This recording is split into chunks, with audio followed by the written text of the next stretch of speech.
Hello, friends. Happy Thirsty Thursday. It's really good to have you here because we know the Masters is on right now and you're choosing us, or maybe you're choosing both of us at the same time. Anywho, welcome to the show we call The Sweat. I'm Emerson Latzia. This young lady is Jessie Cofield. That's right. We have a lot to get to on today's show. We got a 5-game slate in the NBA. We're going to be talking NHL as well. 12 teams have clinched their spot to the playoffs. What does that mean for everybody else? I don't know. I don't know. Our panel is going to talk to us about it. So we have lots to get to. EPL Match Day 30. But first, we start in Major League Baseball. Okay. DraftKings contributors Steve Buchanan, Gary and Thornton, RotoWire's Eric Halterman are here. Only 2 games tonight on this evening slate that we are going to be talking about. Steve does not like that. But Steve is going to be putting up his Buchs. We're trying to rile him up right now. That's right. This is one of our favorite segments here. It is a tradition unlike any other. So yeah, Steve gives his favorite picks. Yep. And the panel agrees or is going to suggest an alternative. And here's the thing. It is a little weird with it being a 2-game slate that we're doing this, Steve, because there's not a whole lot to choose from. So I'll be shocked if Gare, Bear, and Eric decide to fight you on your picks. So start us here for a high-priced pitcher in DFS on DraftKings, dude. Yeah, I mean, not only that, when it comes to pitchers, I have a 25% chance of picking the right one in terms of fantasy points. So let's see what comes out of this. But I'm going to go with Dustin May at 8,000 going up against the Arizona Diamondbacks. Diamondbacks are a team that I liked in the preseason. I thought that they were going to be a team that would surprise some people once the season ends or maybe even by the All-Star break. Coming out of the gate, no, they haven't exactly been that team thus far. They've only scored 19 total runs in the games that they've played. That ranks near the bottom of the league so far, ranks 25th. Still a lot of time to right the ship. But the thing that I like about this matchup in particular is that the Diamondbacks are a very left-handed bat-heavy lineup. That's where Dustin May excels, especially when it comes to strikeouts. He's not somebody that strikes out over a batter in inning, but specifically against lefties, his strikeout per 9 inning is just under 10 against lefties throughout his career. Has held them to a 303 WOBA during that time as well. So when you see some of the other names on this slate, there's only 4 of them, but when you see Spencer Strider, when you see Blake Snell, who had a really good second half, Dustin May's not the guy who jumps off the papers at you immediately, but I think he actually is in one of the better matchups on this slate. Again, only 2 games, but I think May is the option here tonight. Gare Bear, do you feel like putting up your Buchs here on this Dustin May day, or do you prefer an alternative? Well, you guys know my policy on put up your Buchs. I do not agree with Steve under any circumstances. Love it. I will always try to find someone else. Steve has graciously left Spencer Strider on the board. So I will take Spencer Strider, who coming out of his first start of the season, which it can't be overstated, a start in which he changed his number to 99. Ooh. The ultimate move a guy who already was rocking a mustache in the year 2023 could possibly do. He struck out 39.1% of batters in that game, which was a slight tick up from his 38% strikeout rate last season. Look, Strider's probably going to carry something like a 75 to 80% ownership rate in this start. So in your actual lineups, you might have to consider moving to someone like Blake Snell, who I think people might be scared off him because the Braves are so good in general, but specifically so good against left-handed pitchers. Though Snell put up a 20% swinging strike rate in his first start against the Rockies and seemed like he was just more unlucky than anything else. But for the purposes of this game, I will gladly take Spencer Strider. Easy E, put up your Buchs or give us your pitcher du jour tonight in DFS. Yeah, I'm definitely siding with Gary on this one for one simple reason. Both pitchers in the LA-Arizona game just faced the other team in their first start of the year. And even though Dustin May mowed down the Diamondbacks, it's still an advantage to the hitters having seen his pitches very recently. That's not the case for Spencer Strider or Blake Snell, and I think actually I would consider building around both of them. You're guaranteeing you don't get more than 1 win in that circumstance, so maybe certain contests you don't want to do that. But throw in the fact that there could be some rain or at least some bad weather coming in Atlanta, whereas the other game looks fine. I think it's possible that that one turns into a true pitcher's duel between Spencer Strider and Blake Snell, whereas the other 2 teams tee off on pitchers that they just saw last week. All right, when we go to our top tier bats, Steve, we got more choices here, okay? So we might have some disagreement. Who are you choosing, Steve? And gentlemen, listen carefully so you can decide if you're going to put up your Buchs or if you're going to roll with Steve. Well, I mean, hats off to these guys to actually like putting up a fight when there's 4 pitchers on the board. That's a good segment. We're It's doing a good talent. job. Yeah. It's very talented. True professionals. All right, Ronald Acuna Jr. He's the most expensive guy on this slate. But I think it's important to point out that like this is the Ronald Acuna Jr. that we were seeing a couple of years ago. He is absolutely healthy coming into this season. We've already seen that on the field thus far. He looks like that dynamic, fast, speedy player that we've seen years before. I mean, you look at his last 3 games here, 7 hits over the last 14 at-bats that he's had, some power in there. He's already hit 2 home runs on the season. He's already stealing a couple of bags as well. I think he was caught yesterday, but he looks good right now. He's absolutely hitting the cover off the ball as well. Already a 50% hard hit rate in the games that he's played. 5 barrels over 22 events so far for Acuna Jr. I know he's the most expensive guy on this slate, but when you look at the pricing options overall, you're probably going to have a lot of money to spare so you can pay up for somebody like Acuna Jr. going up against Blake Snell. So even though he's the most expensive guy on this slate, I think this is a great matchup here against Blake Snell. Yeah, Eric, he's $6,200, but like Steve alluded to, the other guys, like, you got $5,800, $5,700, $5,600. So you could pay up, but is that what you're going to do? I'm going to pay up to 56. I think if I am going with the Strider Snell build, I don't think it makes sense to have any of my most expensive hitters be on Atlanta. So Freddie Freeman, who, while putting together my notes, I briefly forgot that he wasn't on Atlanta. He is my top choice here. 5,600, very good price. I'm loving lefties with good hit tools this year. I think with the shift mostly ban, the shift change, whatever it is, guys who hit the ball hard through the right side of the infield, whether that's on a line, on the ground, or into the right field bleachers. Guys who just pound the ball over there all year are going to have a better time this season.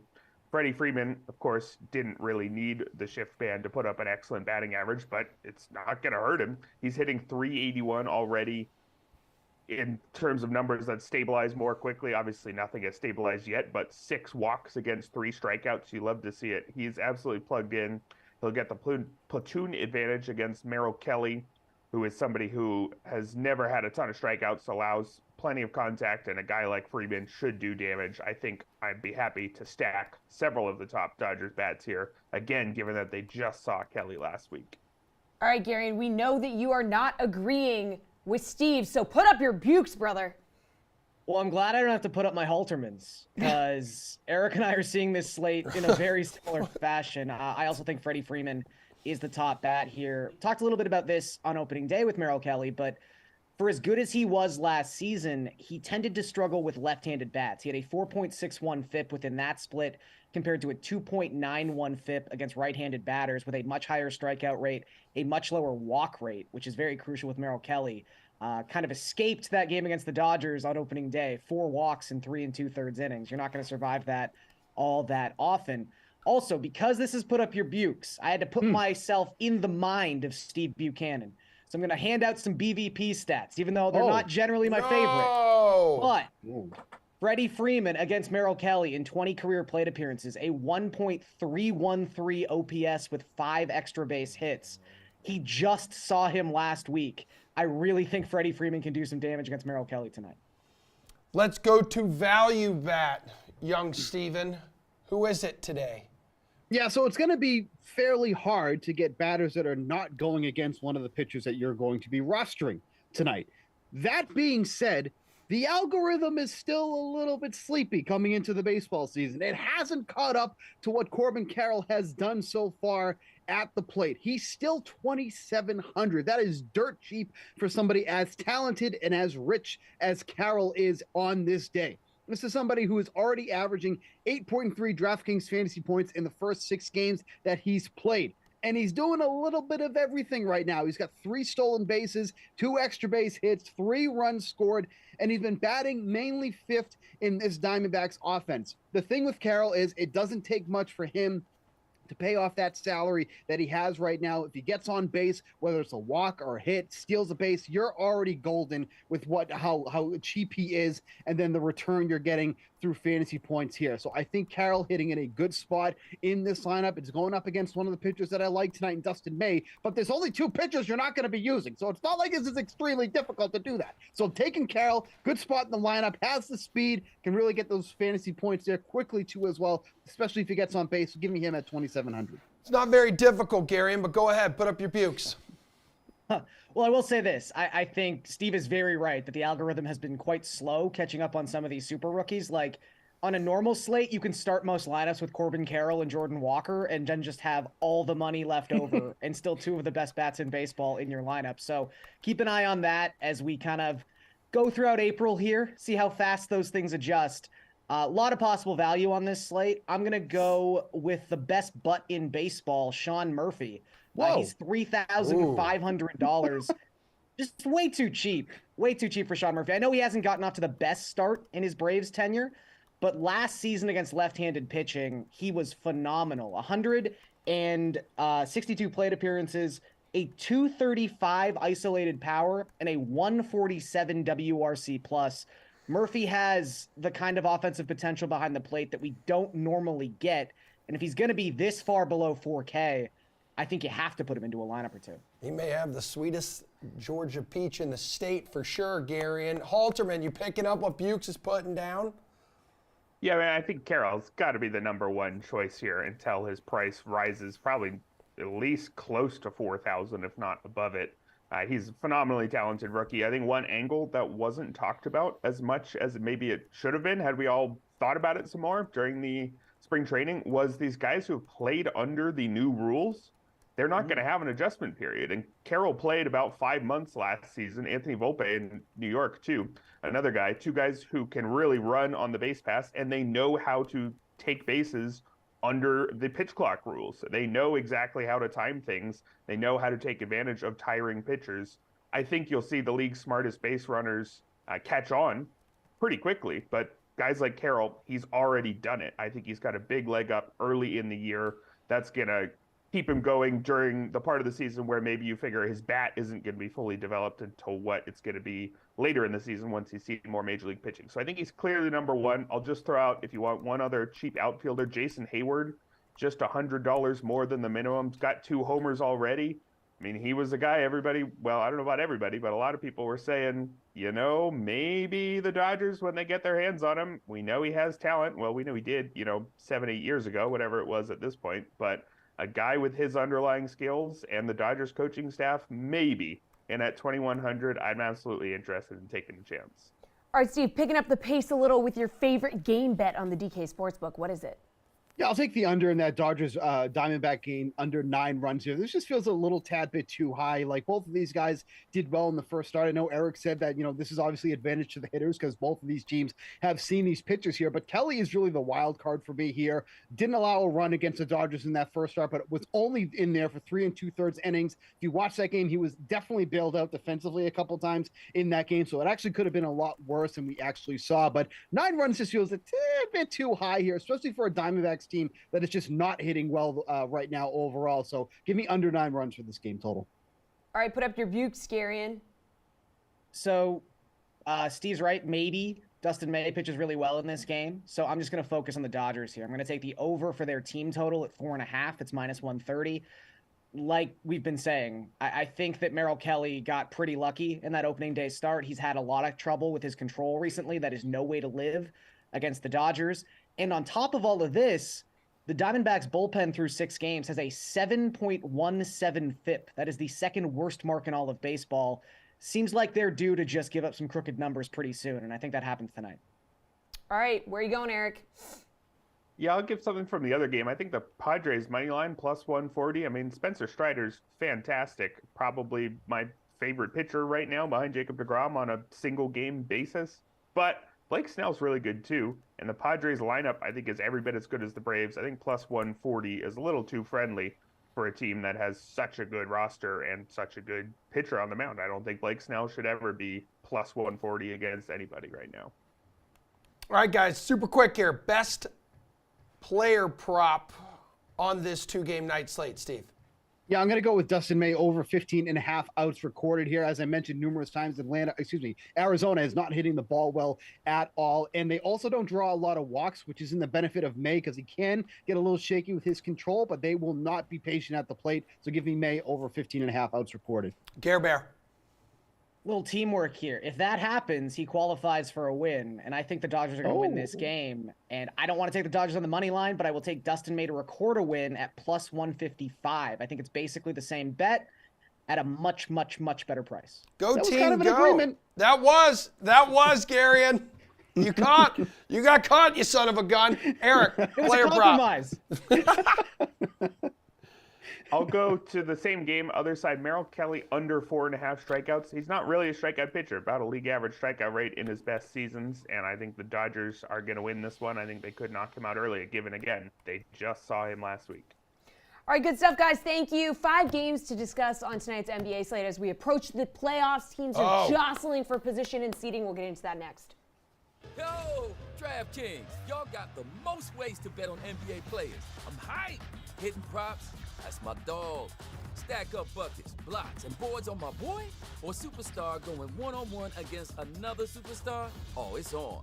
And all these bets are on my man's dedicated page? Now you spoiling me, DraftKings. Download the DraftKings Sportsbook app and bet $5 to win $150 in bonus bets on your team to win. Action so good, why bet anywhere else? That's my move. He used my move. You know, betting without a game plan is a little like skating a giant ramp without helmet and pads. I wouldn't risk it. And I wouldn't bet without a game plan.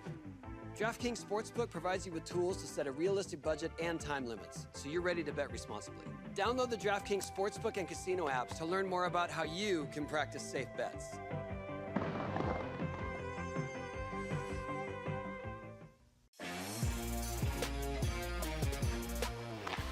This season, DraftKings Sportsbook is your place to bet on the greatest sport on ice. There's so many ways to get closer to the game.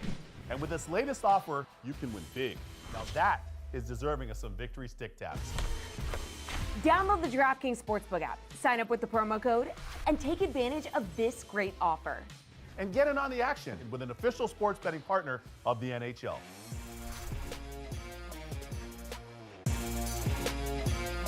With DraftKings Daily Fantasy Sports, you can play for millions with a lineup full of big NBA stars. Maybe you throw in a three-point specialist that's been around the league, seen a thing or two. You know, if you want. Download DraftKings and play for your share of millions. Action's so good, why play NBA anywhere else? Welcome back to The Sweat. Jesse Cofield and Yes. Emerson Latzia here. 5-game NBA slate coming our way this evening. Need to talk to DraftKings contributor Gary and Thorne, RotoWire's Nick Whalen about this. So, guys, need either your favorite DFS play or your favorite sportsbook play for these games. We're just going to roll through them, starting with Cavs at Magic. Cleveland 3-0 against Orlando this season. Gary, and what's your bet or DFS play in this one? So you could almost pick an active Cavaliers player out of a hat, and they're viable on this slate. I think I'm going to mainly focus on Raul Neto, who has not gotten a ton of run in the backcourt for the Cavaliers so far this season, but he's a capable NBA player. He's at the bare minimum tonight at $3,000. We sort of saw this script play out in a game back in early February where the Cavaliers sat basically their entire roster against the Pistons. Neto played 36 minutes in that game, 14 points, 8 assists, 34 DraftKings points. I really do think 10x value is on the table. And the thing to remember with Neto is, while the Cavaliers didn't rule Ricky Rubio out for this game, he's been pretty much hard capped at 24 minutes. And also, why would you play Ricky Rubio in this game when you're resting literally every other important player on your team? I think Neto's going to play maybe even like 40 minutes tonight. It really just depends how much the Cavaliers want to have him out there. All right, Nick, are you going DFS or sportsbook for this one? I'm going to go to the sportsbook, but I think it applies to DFS as well. Gary had mentioned what's going on in Cleveland. I mean, they'll be without their top 6 guys tonight, so you're kind of picking out of a hat there. But I like Markelle Fultz over 15.5 points tonight. I think that's a pretty friendly number for a guy who has 23 and 25 points in 2 of his last 3 games. If you've been paying attention down the stretch, that's been kind of one of the fun underrated storylines this season is Markelle Fultz has played really good, consistent basketball, and he stayed healthy down the stretch, which has been huge for him. And, in terms of draft positioning, Orlando should really not want to win this game. They're kind of in the thick of things with Portland, Washington, Indiana. But unlike those teams, Orlando is playing its guys every night. They're not resting, 3-4 players every single night like those other teams are. And I don't think that's going to change all of a sudden tonight. So it's a good spot for Orlando with Cleveland missing so many guys, and especially a good spot for Markelle Fultz. Let's go to the Heat and 76ers. Nick, what's the play here, man? Joel Embiid coming off that 52-point performance against the Celtics? My God. Yeah, I think Embiid locked up the MVP earlier this week, and the updated odds at the DraftKings Sportsbook would certainly back up that notion. We are seeing the 76ers as 3-point favorite tonight, and I think there's a good chance that changes because they're locked into the 3 seed. And, we'll see. Maybe Embiid still wants to get out there and play one more game, try to really solidify that MVP case. But other than that, there's not a ton of reason for the 76ers to go all out tonight. We already know Tyrese Maxey, DeAnthony Melton, PJ Tucker, they're all questionable at this point. I think that could be a sign of things to come as far as their availability. So I'm kind of staying away from this game right now from a betting perspective, but I think there is some value on the DFS slate. On the Miami side, I like Max Strus at $4,800 as kind of a lineup filler option. Not super, super cheap, but somebody you could slot into just about any lineup. Sixers are allowing 35 3-point attempts per game over their last 10. And if Tyrese Maxey and or DeAnthony Melton are out, I really like Shake Milton as a budget option at $3,500. All right, these two have split the season series, Gary. And what do you want to do right now? You want to give us a DFS play, or you want to give us a bet for this one? I'll go to the sportsbook. Very similar line of thinking here to Nick, and it's a line of thinking I tried to use yesterday twice and went 0-1-1. I think the Raptors actually ended up pushing. But you've got a situation here where the Heat are currently +3. We could see this line move an insane amount of points. Like, if the Heat ended up being like 5 or 6 point favorites by the time this thing actually tips off, there's a path to that. So I think you want to just take the Heat now, and maybe we see sort of a situation like we saw yesterday with Milwaukee where, Giannis is probable, he's going to play. Psych! Giannis is out. We don't need this game. Why would we play Giannis? I think if you're going to sit Tyrese Maxey and PJ Tucker anyway, and again, they're questionable, they haven't been ruled out yet, why would you play Joel Embiid, who, like Nick said, I think he wrapped up the MVP on Wednesday. Heck, Nikola Jokic might not even play tonight, so why does Joel Embiid?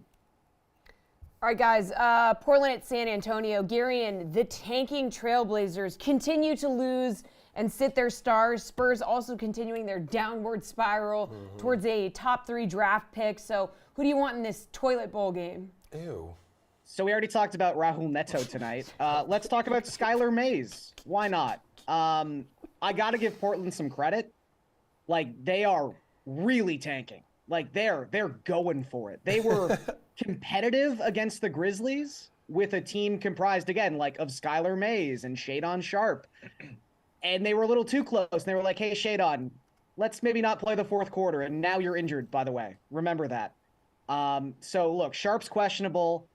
If Portland continues to do their thing, Shadon Sharp is not going to play in this game. And he's been a 30% usage rate guy since they sat all their starters 2 weeks ago. So suddenly, someone like Skylar Mays, who in that game against Memphis played about 36 minutes, 24 points, 8 rebounds, 7 assists, had a 20% usage rate. Suddenly, he's the number 1 option on an NBA team in 2023. And while that seems bleak, he's going up against the San Antonio Spurs, who operate at one of the fastest paces and have the worst defensive rating in basketball. So this is kind of a G League game anyway. Skylar Mays is a great G League player.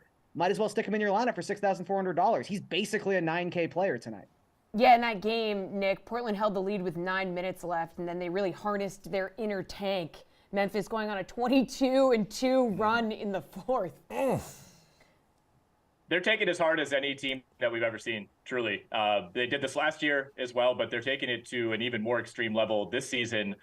They have 14 players on the injury report tonight, as Garion alluded to. So I like the Skylar Mays call because he's one of the few guys who we at least know is going to play in this game. The others, by the way, are John Butler, Shaq Harrison, Jabari Walker, G. Nathan Williams, and somebody named Justin Minaya, who they called up from the Mexican G League team earlier this week. So that's the kind of degree of tanking that we're talking about right now with the Blazers. And we should point out that a win here for Portland would be disastrous. That would drop the Blazers into a 4-way tie in the win column with Washington, Indiana, and Orlando when it comes to draft positioning. So they absolutely do not want to win this game. Whereas for the Spurs, they're locked into the bottom 3. Like, that's not changing. There's no harm in them winning this game. So I actually like the San Antonio money line at -165. Give yourself a little bit of a cushion there rather than taking the -3, -4. If Shadon Sharp ends up playing, like Arian said, I love his points prop. He's looked fantastic over the last 9 or 10 games. I think it's more than just, a guy increasing his usage rate at the end of the season. I think there's something real there, but I think the Spurs win this game just because there's no harm in that. And the Blazers, as we saw earlier this week, will not allow themselves to win. Remember when the Jazz were supposed to be tanking? Well, they've lost 3 in a row, so have the Thunder. So if you're into small market teams on the fringe of making the postseason, we've got a treat for you. Nick, what's the move in this one? Well, I think the Thunder obviously need this game a lot more than the Jazz. The Jazz have kind of half-heartedly been tanking all year, and other teams that have been worse than we expected have kind of kept them in the playoff race more than even they thought they would be. But OKC needs to win here to keep its grip on that number 10 spot. They control their own destiny. If they win out, they're in the playoffs. And I've kind of had trouble judging their motivation all year too. I mean, there were times where it looked like they were pulling back and they would have been fine, maybe getting the 7th or 8th pick in the draft. But I think at this point in the season, you just have to go for it. And they've done everything they can over the last week to keep the Dallas Mavericks season alive. I think that changes tonight. I think they get a win here. So I do like Oklahoma City to cover that number. I know they are on the road, but the Jazz are sitting 3 or 4 of their best players. We won't see Walker Kessler. We won't see Lauri Markkanen, and we won't see Colin Sexton, which means that Chris Dunn, I think, becomes a really viable DFS play at $5,600 as well.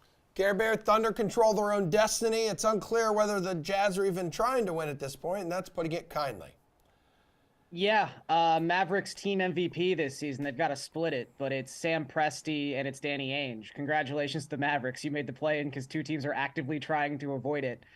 I think you just have to pick one of the few players that we know is going to play in this game that has been playing a lot of minutes and has had a really good season. Kelly Olynyk, he's still under 7K. That was kind of my cutoff as I've been tracking him the last couple games for when I would stop using Kelly Olynyk, but he's scored over 30 DraftKings points in 7 of his last 9 games. Like I said, he's still $100 less than 7K. I think he's locked into playing at least 30 minutes in this game, and he's pretty comfortably averaged over a DraftKings point per minute so far this season. This should be another very up-tempo matchup. The Jazz are 3rd in pace across their last 10 games. The Thunder have been inside the top 5 in pace pretty much the entirety of the season. So despite the fact there's not a lot of household names in this contest, I do think this could be a relatively high-scoring contest.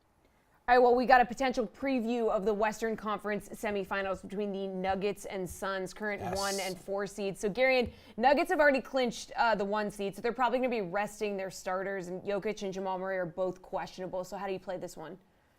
Yeah, I think Suns -7 is super easy to bet. I would also start looking into maybe some alternate lines. Right now, the Suns, in general, are 7-0 when Kevin Durant suits up. 6 of those 7 wins have been by at least 7 points. You've got the Nuggets on the road, a situation where they're already not at their best.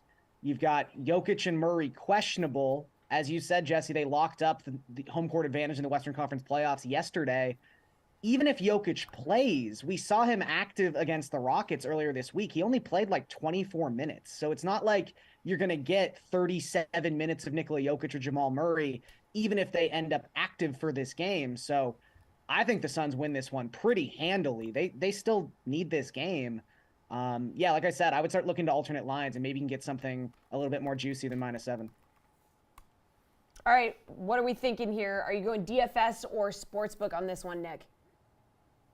I'm going DFS. I think Garion's right. This is a good spot for the Suns here. Murray and Jokic both questionable for Denver. I think especially Jamal Murray probably doesn't play in this game after tweaking his thumb earlier in the week. And if nothing else, I think this is another tune-up for the Suns, who need as many reps as they could get with Kevin Durant before the playoffs. But with all that said, as much as I love Suns -7.5, I'm going sicko mode here, and I'm going to recommend Bismack Biyombo as a budget DFS option at $4,300. I think this could be a spot where if Jokic and Murray don't play, it's a blowout early on. Even if it's not, I don't think the Suns are going to be playing their starters, 35 plus minutes. So it could be a night where we see Biyombo play 25, maybe 27 minutes. He already has 20 plus DraftKings points in 7 of his last 9. So at 4,300, I think he's one of the best bargain options on the board. Gentlemen, your job here is done. So the regular season will wrap up around the NBA on Sunday. The road to the Stanley Cup playoffs, that begins in 11 days. A dozen teams have clinched postseason berths already. How that will impact how you build your DFS lineups tonight on DraftKings. A ginormous 14-game slate coming up. We'll talk about it right after this break.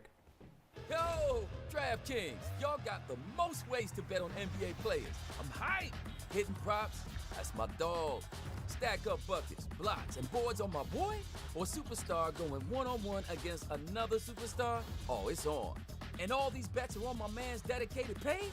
Now you spoiling me, DraftKings. Download the DraftKings Sportsbook app and bet $5 to win $150 in bonus bets on your team to win. Action's so good, why bet anywhere else? That's my move. He used my move. Betting without a game plan is a little like skating a giant ramp without helmet and pads. I wouldn't risk it. And I wouldn't bet without a game plan. DraftKings Sportsbook provides you with tools to set a realistic budget and time limits, so you're ready to bet responsibly. Download the DraftKings Sportsbook and Casino apps to learn more about how you can practice safe bets.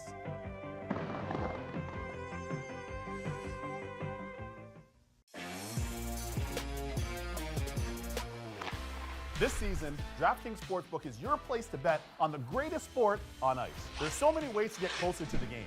And with this latest offer, you can win big. Now that is deserving of some victory stick taps. Download the DraftKings Sportsbook app, sign up with the promo code, and take advantage of this great offer. And get in on the action with an official sports betting partner of the NHL.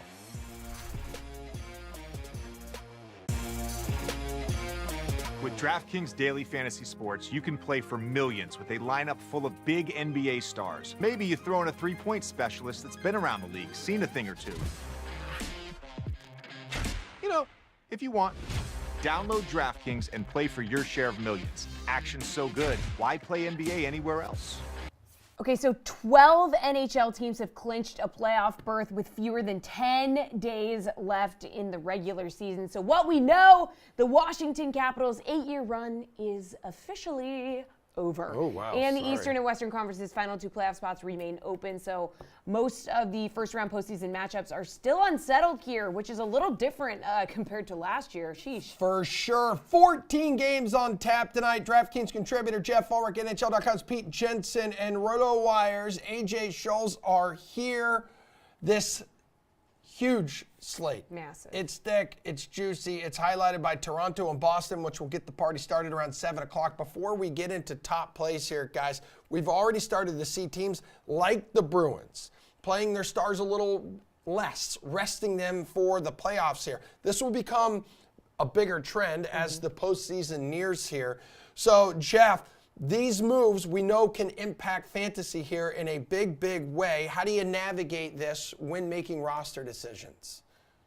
I mean, you definitely want to keep looking at the standings and see what's going on and see what the motivation is for these teams. But it isn't that different. It's you play the good players, and when they're playing bad teams, you really load up on those teams. I mean, you're not going to go. And I think the biggest thing is, in the normal, maybe the regular season, you might look to some of these poor teams down the list for some cheap value. But teams like Philadelphia, Arizona, like they're playing they're playing out the string. They just really haven't been scoring at all. So maybe wanted to stay away from those a little bit more. But certainly with the top teams, as well as we get down the stretch, teams like Boston and Toronto, they may start pulling players, resting them. So just staying vigilant is really the biggest deal, and trying to stack those teams that have a lot to play for when they're in good matchups. Pete, how does your roster strategy in DFS change as we near the end of the season and these teams start resting some of its studs? I think you either have to go with players from teams that are in the midst of playoff races, like I'm big on the Florida Panthers tonight against the Ottawa Senators, or you go with teams that are in division title races, like the Minnesota Wild, of course, is a good example. And then you could just go flat out for the non-contending teams that are providing some sneaky fantasy value out there. Like one team that comes to mind, the St. Louis Blues. They've been scoring a lot. All the different additions at the deadline. Sammy Blais facing his former team tonight. There'll be some extra motivation there. Jacob Vrana has 9 goals in 16 games since joining the St. Louis Blues. Pavel Buchnevich is coming back tonight. So a lot to like, too, about the non-contending teams. And you could at least rest assured in most cases, unless there's an injury, those guys are going to be playing and providing some hidden fantasy value. Okay, AJ, what's your move here? Yeah, I mean, I agree with Jeff. This isn't a situation where you're going to see a ton of guys getting rested. It's mostly going to be some of the older stars around the league, your Bergerons, your Marchands that have kind of been playing through injuries and stuff. But as Jeff said, for the most part, you find the good team playing the bad team and you stack the stars. I mean, it's pretty straightforward in that sense. I think you aren't going to see a ton of rested. It's more likely going to be the goalies that get rested. So then you're going to have to consider, is the backup, still worth it? In Boston's case, if Omark's resting, looks like that's going to be the case tonight. I think you still roll with Jeremy Swayman. He's certainly still shown it. There's other teams, though, where I wouldn't have quite as much confidence. So I think for me, the goalie becomes a bigger question mark than anywhere else in the lineup. Yeah, that's right. And you've seen teams, again, eliminated like Columbus with the rookie in his debut. What is it? Jet Greaves? Is that how you say his name? Stopping 46 shots here. Blue Jackets record. In his first They got appearance. more to fight for, even though Columbus is eliminated. Bingo. Bingo, bango. All right, let's talk about centers. Pete, who are you slotting into your lineup? There are a couple of good value options here. One I mentioned earlier, Pavel Buchnevich. He's been more of a wing in his NHL career, but he's better than a point per game this year. He's been playing center down the stretch when he's been in the lineup. They said he's coming back from injury tonight. He's expected to play. Keep an eye on that. But I really like him against his former team in the New York Rangers. He scored a goal and had 4 shots on goal against them earlier this season. And I just feel like it's a guy that has really been a home run for St. Louis. I know that the team's on a downward trajectory, but when they have Buchnevich performing at this level and the addition of Vrana and Kapanen and Sammy Blais, like this team is going to be at least a high-scoring team moving forward. They might not be a great team overall, but there's a lot of fantasy value to be had. So I would roster Buchnevich. All right, AJ, are you going value for your center position, or do you want to pay up here? Well, I'm kind of going to shoot the middle here. I was originally going to recommend Tage Thompson at 7,800. Good matchup for him tonight. Just saw that he was not on the ice for the morning skate, so there is maybe some concern there that he might not be available tonight. But overall, if he plays, I think it's a decent matchup for Buffalo. Tage Thompson just returned from an injury, picked up an assist, so I like him at 6,800. If he doesn't play, I'll go a little bit higher, go Jack Hughes for the Devils. Another team with a really strong matchup tonight. He's been playing fantastically for them. I thought about paying up for Nathan MacKinnon. The Sharks matchup is so juicy. It looks really tempting to use him. He's just so much more expensive than some of these other guys like Thompson or Jack Hughes. All right, what do we think here? Who you rolling with, Jeff? Yeah, I mean, I think that Nathan MacKinnon's definitely viable tonight. I mean, McKinnon's viable any night. It's just a term of can you get enough value to fit him in lineups. But I think you can. We have Seattle on the slate. There's some good value on defense. McKinnon's playing the San Jose Sharks. And again, we talked about motivation off the top. Colorado, I mean, they're not only rolling, but they need to lock up top spot here. They've got a chance to win their division, get the top spot over Dallas. So, I mean, taking out San Jose tonight is it's just top of their list. There's no rest here for Colorado. Nathan MacKinnon's been on an absolute roll, multiple goals in his last game. But you can go down. Yeah, I mean, there's certainly value to be had. There's good upside, but I like the other side of that Buffalo game, to be honest. Dylan Larkin's played really well. Detroit's played really well late. Buffalo maybe without one of their top players, and they've also been starting like a third stringer in net. Who knows when that little hot streak will end for them in net. So I think Detroit's actually in a good spot. I think Dylan Larkin's in a good spot. No, I was going to pay down. Larkin would definitely be on the top list of centers off of MacKinnon. All right, let's go to the wings and things department here, AJ. Who stands out to you? Well, I mentioned that the Devils are going up against the Blue Jackets, who you alluded to. They've started 6 different goalies this season, and they're going to just keep rotating these guys while Elvis Merzlikins is on the sideline here. So to get some more share of that top line, I like Timo Meier here, 7,600. Again, he's not the top of the price range, but he's not the lowest. 3 goals in his last 4 games, 2 of those coming with the man advantage. And then you get the chance, if you do use Jack Hughes, to stack these two up in what could be a pretty one-sided matchup. We saw New Jersey just dismantled the Penguins 5-1 the other night. I would expect to see more of the same as they face Columbus. Jeff, what's the move at wing? You got some pretty high-priced centers that I think you're going to want to fit into, whether it's McKinnon or it's someone else. I don't think you have to go all the way to the top tonight. I mean, I don't necessarily love the offensive sort of upside for the Boston Toronto game, so not really looking to pay up for Pasternak or anything like that. I think going down to a guy like Jaden Schwartz is going to give you really, really good value. Seattle put up 8 goals against Arizona the last time these two teams played, 13 goals in their last 2 games for Seattle. Seattle can lock up a playoff spot tonight. Jaden Schwartz has been there for 2 years. He's got 4 shots and a goal in 3 of his last 5 games. He's only 4,400.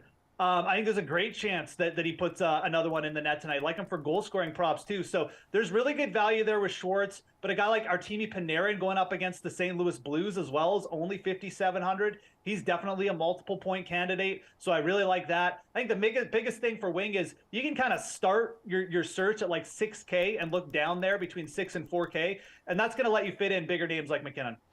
Yo, Pete, with so many games on the slate 14, how do you view this position? I'm riding the hot hand. Matt Boldy, 15 points in his past 10 games. When you look at fantasy value for season long and keeper leagues and dynasty leagues, he's been one of the great finishers down the stretch of the season. I think he's gained, you could argue, the most value of any player down the stretch. So, and he's doing it in the absence of Kirill Kaprizov, who's on the mend, could come back soon, hopefully back for the postseason. You would expect that. But Boldy is carrying this team.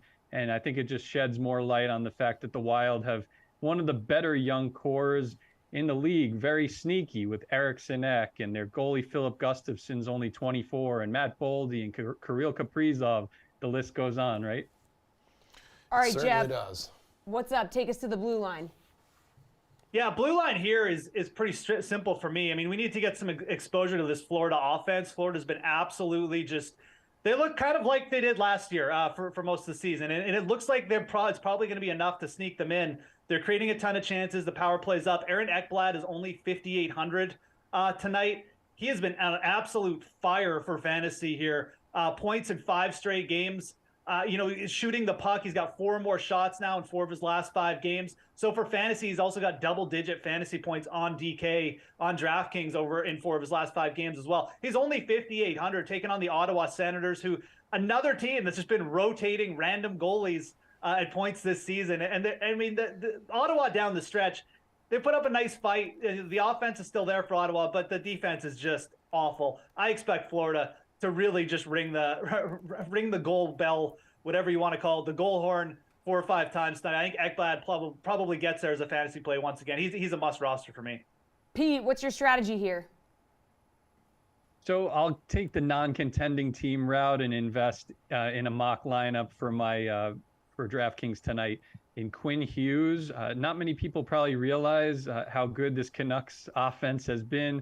Pettersson's on the cusp of 100 points. Quinn Hughes, very quietly, tied for second among all defensemen in points with 73 and 73 games, and leads all defensemen in power play points.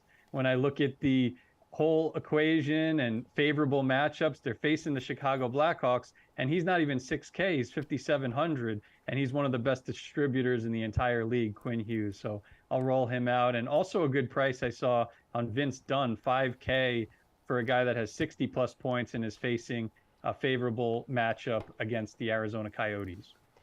All right, AJ, what's up? What's your strategy on defense? Well, I absolutely agree with Jeff here. In the Aaron Ekblad call, 5,800 is a great price for a guy who's been scoring at his rate right now, 5 points in 5 games, as Jeff said. The other one to watch for me is whether or not Cale Makar plays. There's some questions surrounding that. If he doesn't, Devin Taves comes in at 4,900. He'll move into that top power play assignment, and that's a perfect spot to be in. You get a share of that group that, of course, is going to have McKinnon, and Rantanen on it. And so I think, you got to monitor that one more than anything else. If Makar plays, maybe you consider it. If you didn't go with McKinnon, maybe you spend up at Makar. But for me, I agree with Jeff. My top play tonight, Aaron Ekblad, and then maybe Devin Taves, depending on Makar's status. All right, give me your top game for stacking, Pete.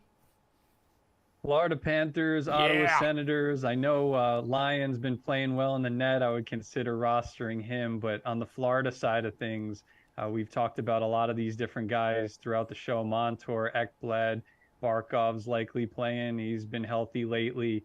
I like the sneaky appeal of guys like Lundell and Anthony Duclair any given night.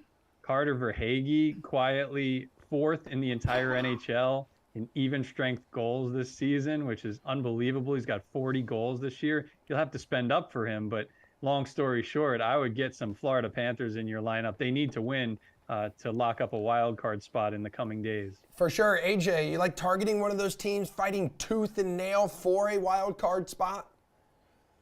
Florida's definitely a team that I'm targeting, so Pete's dead on there. But one team we haven't mentioned a ton so far is the Dallas Stars. They're going up against the Philadelphia Flyers.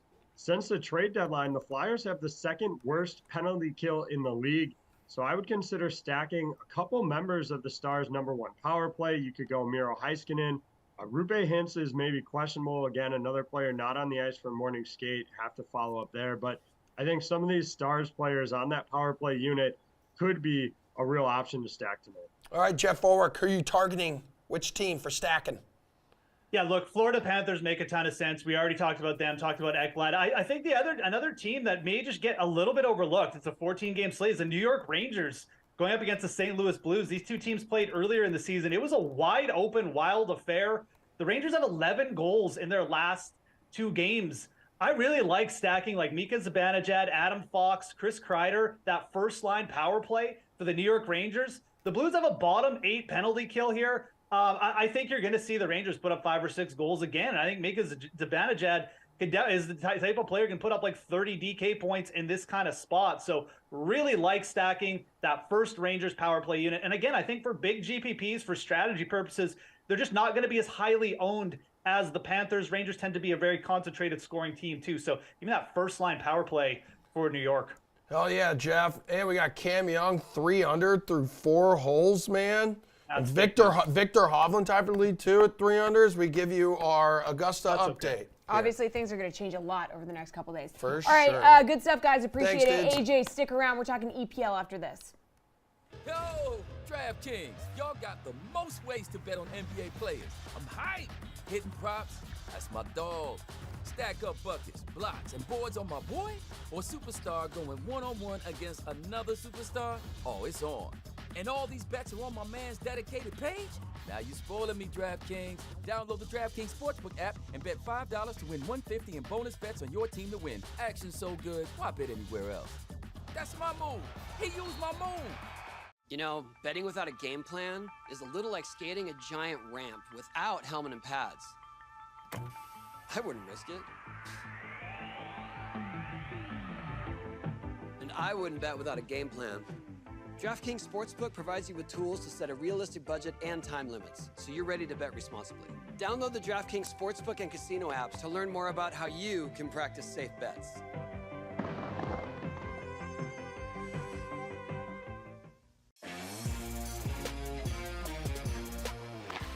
This season, DraftKings Sportsbook is your place to bet on the greatest sport on ice. There's so many ways to get closer to the game. And with this latest offer, you can win big.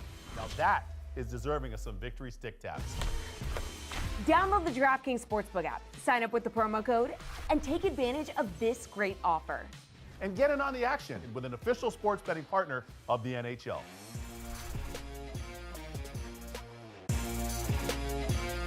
With DraftKings Daily Fantasy Sports, you can play for millions with a lineup full of big NBA stars. Maybe you throw in a three-point specialist that's been around the league, seen a thing or two.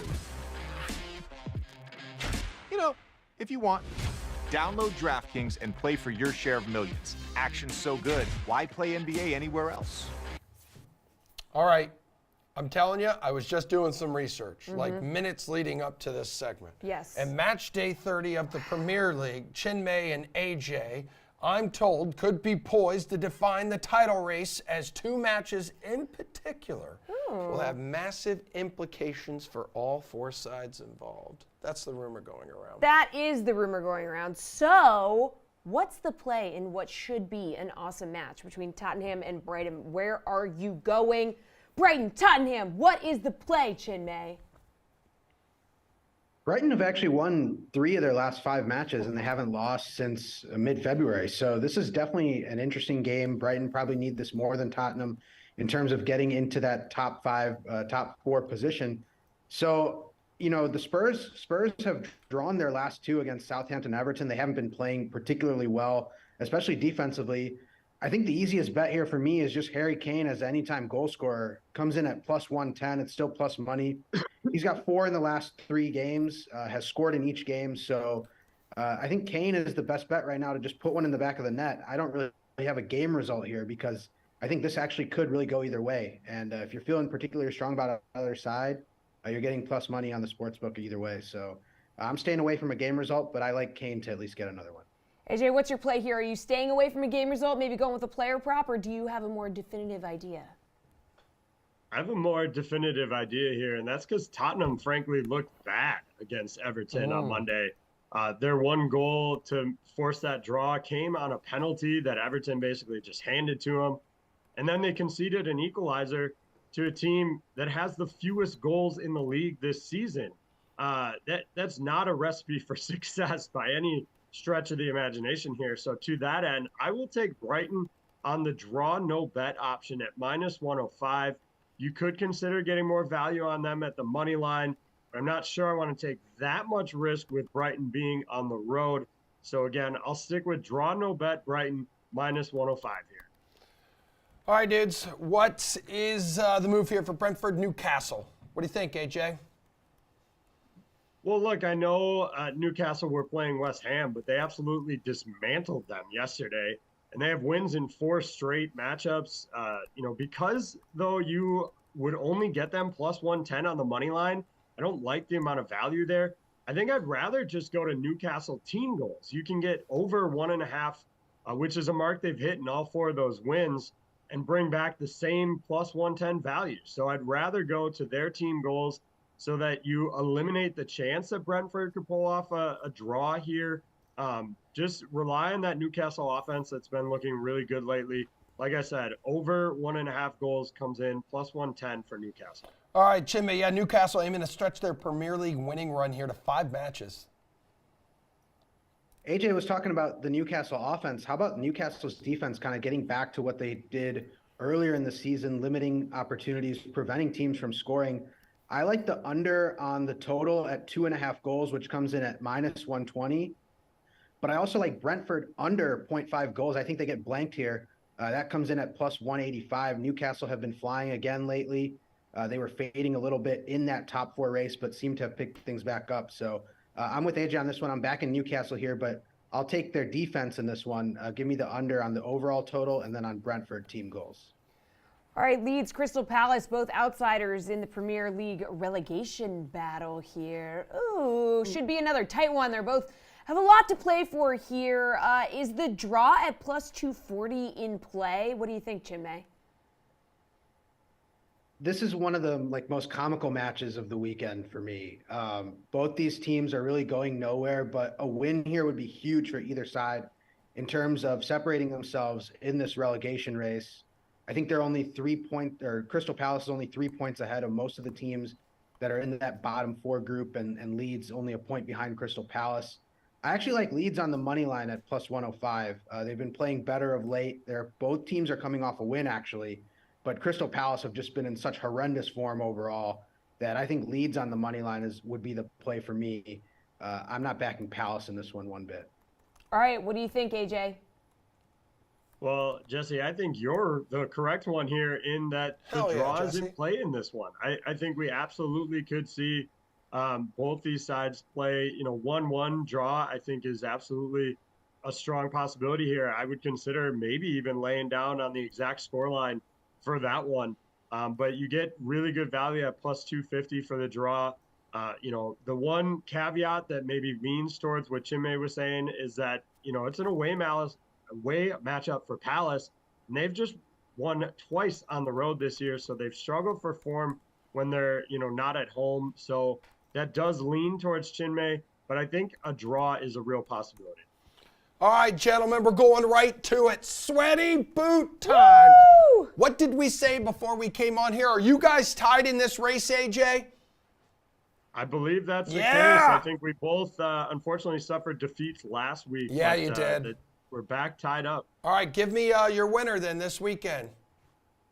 Yeah, I'm going to go Aston Villa's Ollie Watkins has scored 8 goals in his last 10 games and will be at home against a Nottingham Forest side that's conceded 52 goals this season, which is second most in the Premier League. He comes in at plus 115 as an anytime goal scorer here, and I think that's probably honestly too high. I wouldn't have been surprised to see that closer to minus 105, minus 110. So the fact that you're getting plus value, I love Ollie Watkins to score for Aston Villa tonight. Chinmay, you need a win to either keep up or take the lead. Let's go. Well, I'm going to be backing AJ's play as well from a betting standpoint because I really do like Watkins to score against Nottingham Forest. But for the sweaty boot pick, I'm rolling with the Gunners once again. Moneyline play against Liverpool. Liverpool are not looking good right now. Arsenal absolutely flying. Give me the Gunners plus 135 on the money line against Liverpool on Sunday. You could have just said to AJ, oh yeah, I'm going to do the same thing for my sweaty boot pick. So you remain tied next. Yes. All right. Well, we'll see. Thank you guys. That is a show. Do not forget to tune in for the slate. That begins at 5 p.m. Eastern this evening. Big day tomorrow. Big day tomorrow. Big day tomorrow. We will be back tomorrow at 11 a.m. Eastern for a TGIF edition of The Sweat.